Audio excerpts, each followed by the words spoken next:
Vous êtes quand même un collectionneur de minettes. La sexualité chez les enfants, c'est évidemment un sujet délicat. Ce qui est sûr, c'est qu'il y a un demi-siècle, on n'en parlait pas du tout de la même façon. Et même à la télévision, des adultes qui se disaient amoureux des enfants avaient le droit à la parole. Regardez. Vous avez publié un petit livre intitulé « Les moins de 16 ans ». C'est donc votre idée fixe, les moins de 16 ans. C'est une de mes idées fixes, c'est une de mes attaches.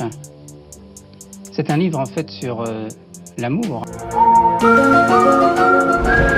Ce nouveau portrait que nous vous proposons à travers ce séquençage de vidéos n'est autre que celui du célèbre écrivain Gabriel Matzneff, celui qui, au nom de la littérature, confessa littéralement de nombreux crimes et délits dans ses ouvrages depuis plusieurs années, sous l'œil complice de téléspectateurs, d'intellectuels et de la justice. Vous voyagerez à travers un univers méconnu jusqu'ici. La contre-attaque ce matin de Gabriel Matzneff. L'écrivain va répondre au livre de l'éditrice Vanessa Springora qui l'accusait l'année dernière de pédophilie dans un livre Confession. Eh bien, lui aussi a écrit un livre, mais un livre qui ne sortira pas en librairie et qui va coûter très cher, Benjamin Smadja.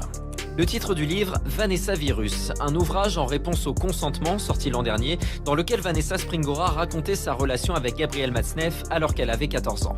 Un récit qui avait provoqué l'émoi et un débat de société sur les violences sexuelles envers les mineurs et la complaisance dont a bénéficié Gabriel Matzneff dans le milieu littéraire. L'écrivain s'apprête donc à répondre, le texte serait prêt à paraître le 15 février, mais sans surprise, aucune maison d'édition n'a accepté de publier le livre.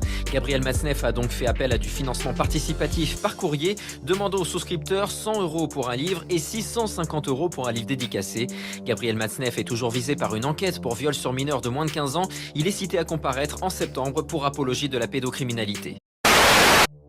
Un journal intime confessant d'horribles actes à l'encontre de jeunes enfants. Un discours obscur, sous couvert d'une intellectualité inexistante, qui dure depuis 50 ans. Il y a beaucoup d'autres façons de pourrir un gosse que de coucher avec. Préférer les filles aux mères. Finalement, les adolescents constituent le réel troisième sexe, c'est ça que tu disais. Tu dis satire mais pas sadique, parce qu'imagine les gens qui nous regardent ce soir, là ils vont dire mais ce Matzneff c'est infernal. Mais quelqu'un qui ose venir à la télévision à notre époque pour dire moi j'aime bien faire l'amour avec des petites filles ou avec des petits garçons dans le temps, c'est toujours très choquant, c'est toujours très scandaleux, même au jour d'aujourd'hui, tu le sais très bien. Vous savez bien que je porte pas de jugement moral, je porte un jugement littéraire. À votre décharge, c'est qu'effectivement il n'y a jamais eu d'obligation pour ces adolescentes. À votre décharge, les adolescentes en question avaient autant envie de vous que vous aviez envie d'elles. En 74, quand vous publiez Les moins de 16 ans, Jean-Louis Curtis vous dit tout de suite c'était un suicide social. Et c'était en 74. Et les temps ont changé, vous savez bien. Vous avez vu comme les temps ont changé, parce qu'il y a quelques décennies, vous étiez célébré. Et aujourd'hui, vous êtes presque mis à l'index. Hein, presque mis à l'index, malgré la protection de Jean d'Ormesson. Qui essaye toujours de... J'aime beaucoup Gabriel Matzneff, je trouve que c'est un grand écrivain. Et j'ai quelquefois de la difficulté à le défendre, c'est vrai. Gabriel Matzneff, on vous a vu dire donc dans ce sujet, il y a d'autres façons de pourrir les gosses que de coucher avec. Cette phrase, vous disiez ça un vendredi soir sur Apostrophe, vous pensez que vous pourriez la redire aujourd'hui, telle quelle? Votre journal, page 47, glissé, caché dans une note de bas de page. Oui. Ceci, certains secrets, nous devons nous en délivrer avant de descendre au tombeau. De quel secret voulez-vous vous délivrer à travers ce roman, c'est-à-dire à travers un masque?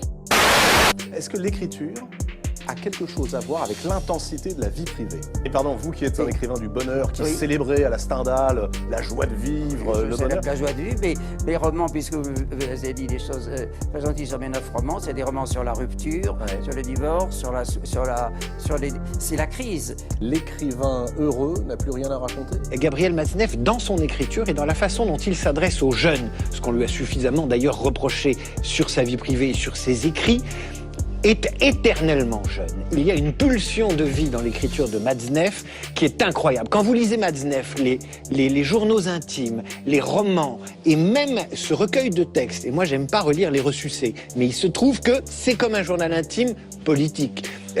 Eh bien, il y a cette jeunesse, il y a cette envie. Moi, Matzneff m'a toujours donné envie de boire, de lire et de baiser. D'accord. J'ai pas les mêmes goûts que lui. Là, vous paraissez banaliser la prostitution infantile.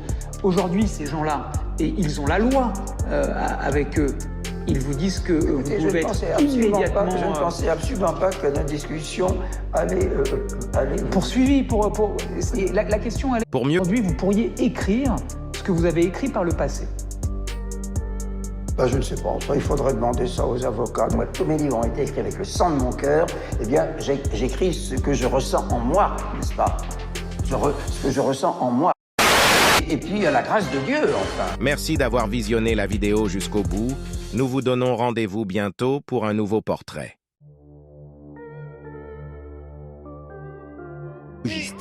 J'ai été mis en cause par le pédophile Cohn-Bendit. L'échange n'a visiblement pas affecté plus que cela Daniel Cohn-Bendit. En 2004, pendant la campagne des Européennes, c'était Marine Le Pen, lors d'un débat avec l'eurodéputé, qui avait utilisé le terme de pédophile.